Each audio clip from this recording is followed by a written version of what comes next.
TikTok broke another record. NFTs have taken over the App Store, and Dexter is back. All that and more in this week's episode. Welcome to a new episode of This Week in Apps, the show that will get you app smart in 10 minutes. I'm Ariel from App Figures, and I have 5 highlights for you this week. And we'll start with a new report we just published. As we do every month, we published a report on the most downloaded and highest earning apps in the world for the previous month, that's October. And let's take a look at the results. In number 1, we have Instagram. Instagram was the most downloaded app in the world in October. Don't be surprised, it happened last month, and the month before, and the month before, and the month before that even. I went back to see just when was the last time that Instagram was not the #1 app, and it turns out that it's been a while. June of 2021 was the last time that TikTok was the winner, and that's a long time ago. I can talk about Instagram and TikTok for a while, but there's one little reason why TikTok is not #1 and Instagram is, and that's India. Instagram continues to grow really well in India, and TikTok is banned in India. So that's kind of a bummer for TikTok, but that's really why Instagram is succeeding so much. And that's also why this rivalry is so interesting to watch. But other than that, I want to zoom into the end of this list. At number 10, we have Spotify. Spotify actually managed to squeeze into this list, something it hasn't done in a long time. And with 20 million downloads, that's quite a considerable amount. Between the exclusive that they have and podcasts, they seem to be doing well. It's good to see them kind of make a comeback. The other half of the report had to do with money. And when it comes to money, there's only one champion. And remember who it was last month? Tinder.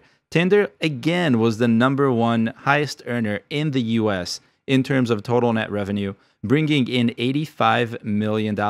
Also interesting is about 81 of those come from the App Store. Only 4 of those came from Android devices. Interesting, right? So that's the gist of this report. If you want to read the whole thing, which I highly recommend, it's really brief, look at the description below and you'll find a link to all the details. Next up, TikTok. I know I just talked about TikTok, but I have to dig into TikTok just a little bit more because it reached yet another milestone. It seems like every week it reaches a new milestone, or at least every month. And this month is no different. Even though it's trailing behind Instagram when it comes to downloads, when it comes to revenue, the numbers are completely flipped. There's just no way to slow down TikTok. In October, TikTok's US net revenue grew by a whopping 35%. It rose 27% in September, the month before, 23% in August, and 17% in July. So even their growth rate is growing. This is their second largest month of growth so far this year, but it's the first in terms of absolute revenue. In June, TikTok's revenue grew by a ridiculous 39%. It is ridiculous. In absolute terms, that meant about $3 million of additional net revenue, in addition to what they had before. They started at 8, they went to 11. But in October, TikTok added $7 million in additional net revenue. They went from 20 to 27. And why is this important? Why do I keep talking about TikTok? Remember Facebook when Facebook wasn't the biggest deal? Remember YouTube when YouTube wasn't the biggest deal? Remember Instagram when Instagram wasn't the biggest deal? TikTok is not yet the one thing that everyone uses, but it's almost there. It's on the cusp, and I think it's going to happen. I think November is going to see more growth, and December is going to see even more growth, and January is going to see even more growth, and I think you get where I'm going with this. A lot of growth. And I don't think that's stopping anytime soon. I think it's easily going to dethrone pretty much everyone else in its way. And revenue is a very interesting metric, unlike downloads, which we can look at for Instagram and Facebook and all those other ones, because that means that the people who are watching these videos are actually so excited, so engaged, so interested that they're willing to open their pockets and pay the creators who made them. And I think that is a pivotal difference between this and between Instagram and between those other social media networks. And you look at Twitter and what Twitter is trying to do, and you get this sense that everyone is going after helping creators monetize because that's going to be the name of the game. YouTube is really good at it. And I think that's why YouTube is so successful. That's why I'm on YouTube. Not that I want to monetize this, but because the audience exists. And the audience exists because the creators exist, and the creators exist because there's an easy way to monetize using ads with a very minimal need for anything else. TikTok is not doing exactly the same, but even though they're not doing exactly the same, they're still making a ton of money. And so that to me is a pivotal sign that TikTok will, in a very short amount of time, probably before the end of 2022, will become that one pivotal social media network that everyone relies on. If you're a developer, if you're a marketer, or if you're someone who wants to promote their app or game, if you're not trying to figure out how to do it on TikTok, you're just leaving money on the table. That's a mistake. So Take the time you need and figure out how to leverage TikTok to get more downloads for your app or more visibility for your app or game. We've seen how amazing that is. And so that's not going to change anytime soon. Go and do it immediately. Super important. Next, I'm going to switch gears completely into a totally different subject. Completely and totally. I'm just switching gears. I'm going to talk about an IPO. Everyone seems to be going public lately. I've talked about a bunch of different IPOs on the show over the last probably year. Well, on the newsletter and on the podcast. And there's another IPO this week that caught my eye. Braze used to be known as AppBoy for those of you who've been around long enough. Traditional stock analysts look at company performance and they look at revenue and they look at other metrics that are really easy to look at when they try to make a decision of if an IPO is going to be successful and if the stock is going to be successful in the long term. When it comes to apps and when it comes to specifically service providers, Braze is a service provider to apps. There isn't enough data out there. We have that data. It's proprietary, but we have it anyway, and I'm going to share some of that with you. Now, don't take my advice because I'm not a financial advisor. All I can do is answer questions using data. If you want to invest in the stock, go ahead and do it. If you don't do it. I'm not even going to tell you what I'm going to do. Let's look at some data. So I always, when I look at these IPOs, the first thing that I do is come up with a list of questions. And I'm going to go through that list of questions and I'm going to answer them.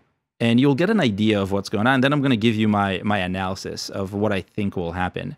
So we'll start at the top. What is Braze?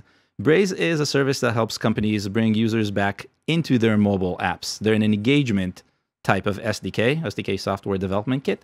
And they help these companies using behavior that they track from the app figure out when's the best time to attract someone back to the app, either using a promotion or using a reminder or using anything that would get the user to interact with the app. It's a really good strategy to do something like this. And if you have a lot of users and you want to make sure that they are remaining active in your app, you kind of have to do this.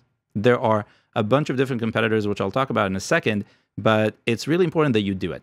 How is a totally different thing. Now, how popular is Braze?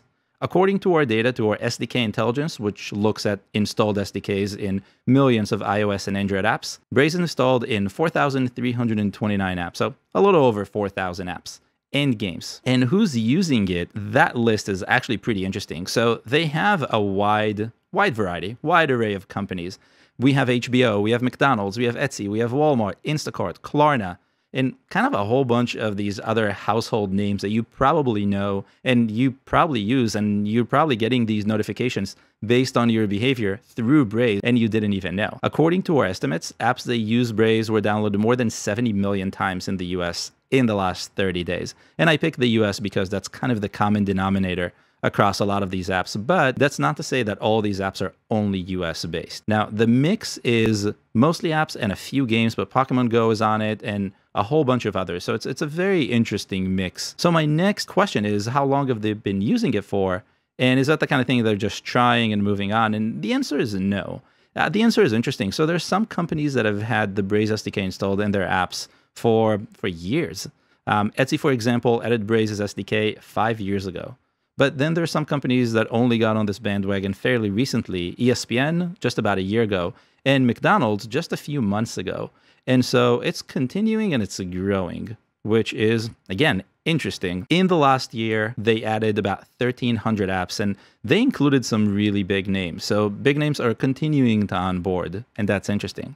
But then how many companies left? About 257 apps in the last year left Braze, and the list included some really recognizable names, but ultimately, I think that number is really small in comparison. Now, here's the mega question. Is it the most popular choice for engagement? And the answer is not at all. Braze has a star-studded client list, but competitors like Airship and CleverTap, even Adobe, are in this race, and they have more apps that are using them than Braze. I think that's actually a positive. What I see, plainly said, is opportunity. I see a ton of opportunity because they're not the number one. They're not the leader in their group. And so they have a lot to grow. They already have the big names. So it's not going to be too difficult to go to slightly smaller companies or even large companies that are still along the same lines of the McDonald's and those Etsy's and the ESPN's and HBO's and offer them their services. The other thing that I see is there are a bunch of other competitors. So I promised talking about competitors, and you see companies like Lean Plum, and you see a whole array of much smaller companies that have hundreds or just very few thousands of apps that are using their SDK. And to me, that sounds ripe for opportunity. If Braze is going to raise enough money with its IPO, Braze raised, that's funny. If they're going to raise enough money, they're going to have enough to actually buy out these smaller competitors and just instantly grow. We've seen pretty much every other company that IPO'd fairly recently follow the same path. So I don't see any reason why this would not happen. Ultimately, I think this is, again, lots of opportunity, and I think Braze will succeed in the long run. So switching gears again, well, back to something I talk about all the time, streamers. HBO Max and Disney Plus really command the highest earning chart if you look at the report that I linked to. But this week, a different streamer actually took command of the charts in the US. Only for a brief moment, but that's significant enough. That streamer was Showtime. And Showtime hit its first $1 million day, something it hasn't accomplished before. And that's also net revenue. So it saw even more revenue, but they got to keep $1 million. Our estimates show that Showtime's mobile apps have been averaging about $45,000 in daily net revenue over the last few months. And they've seen a few peaks here and there, but the biggest one reached $450,000 at the end of August, and that was nowhere near their $1 million day. This peak, the one that happened this week, was by far the biggest for Showtime, adding $1 million of net revenue in a single day. But that's not the only thing that's exciting about it. It's that it wasn't just one day of revenue, it was pretty much the whole weekend. And even as it continued into the week, revenue was still pretty high. Between Friday and Monday, Showtime's apps added $2.8 million of net revenue to its bottom line, and more than 300,000 new downloads. And if you're thinking about their ability to now take these new viewers, these new downloads, these new users, and retain them for a long time, that's a huge benefit, in addition to the revenue, of course. But that's also a really huge benefit for Showtime because it spells out a lot of opportunity for the future. If you're curious what happened, it's all about the content. I've been saying that week in and week out. The return of Dexter, a popular show with a kind of a cult following at this point, and a huge boxing match were the two that together gave Showtime this really great weekend. If you think about it, there's really no better way to engage people. You have sports on one side, and we know that boxing matches are huge, and also shows that have cult-like following, especially the ones that have been around for a while, then took a long break, and now we're coming back. So it's a sense of nostalgia. Plus, it's a good show, so you'll get more viewers anyway. It's kind of a win-win. And I think that's also why it rose so quickly. Now, at a time where the streaming market is beginning to feel a little bit more saturated, the excitement is slowly wearing off, and even though there's a ton of exclusives from both HBO and Disney and really as many other streamers as possible, it's on the one hand overwhelming, on the other is becoming kind of mundane and expected. It's starting to feel like this race for streamers is dividing into two groups. You have HBO and Disney, and those are kind of the leaders in this. They're the expected leaders. And then you have everyone else. But just because you're in the everyone else category, like Showtime, it doesn't mean that you still can't dominate the charts, if only for a hot minute. And if they continue on this track and they do it really well, they can be there more than just once. So this race is not slowing down at any point. It is a little bit saturated at this point, and it is a little bit expected, but that's just normal. I think par for the course at this point. And again, we get to win as viewers because we get all this content. Eventually, we will see the great bundling of cable, and Showtime and HBO Max and Disney Plus will all end up in some other app. I don't know what that other app is yet, but that's what I think we'll all see in probably the next year or two. Last for this week, it's all about NFTs.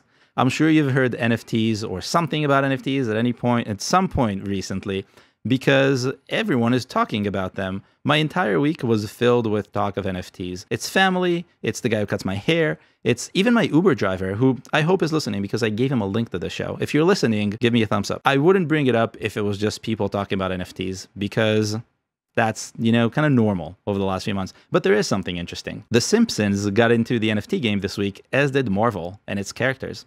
The characters were available for purchase for around $60 through a marketplace called Vive, or Vivi, or Veve, V-E-V-E. If you know how to say it, please leave me a comment and let me know. They partnered with Disney to offer new NFTs for Simpsons characters and Marvel characters.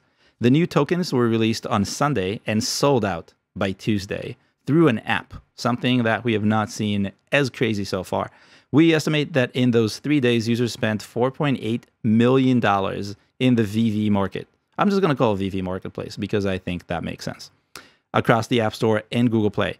However, the majority came from iPhone owners, and that's also gross revenue, something I don't normally say, so I have to put it out there. That's how much money people spent in the app. Apple and Google kept roughly 1.4 million of that 4.8, and VV Marketplace kept 3.4 in 3 days. The shopping spree continued into Wednesday, which was VV's best day of revenue. We estimate that on Wednesday alone, they earned $1.3 million, and that's a net revenue, so after the store takes its cut. Downloads also rose sharply since the new tokens went live, increasing more than 600% versus the daily average before. It means that just like crypto made its way into what I think is now the mainstream, NFTs are following the exact same path, and they're doing all that through apps. And I think this app is pivotal for this becoming a real thing for real people because it just makes it friendly and easy. Disney is seeing that. Playboy did an NFT a few weeks ago as well, and other household names are doing them. We looked at Louis Vuitton with their game a few months ago, and that's not the end of the list, and I think more will come very soon. So whether or not you understand NFTs or think they're crazy or silly or weird or smart, I'm pretty sure they're here to stay. And that's because apps like the VV Marketplace, and I'm sure more that will come after it, are making it super easy to consume. That's all I have for you, but if you have any questions or any comments, leave them below and I'll do my best to answer them. See you next week.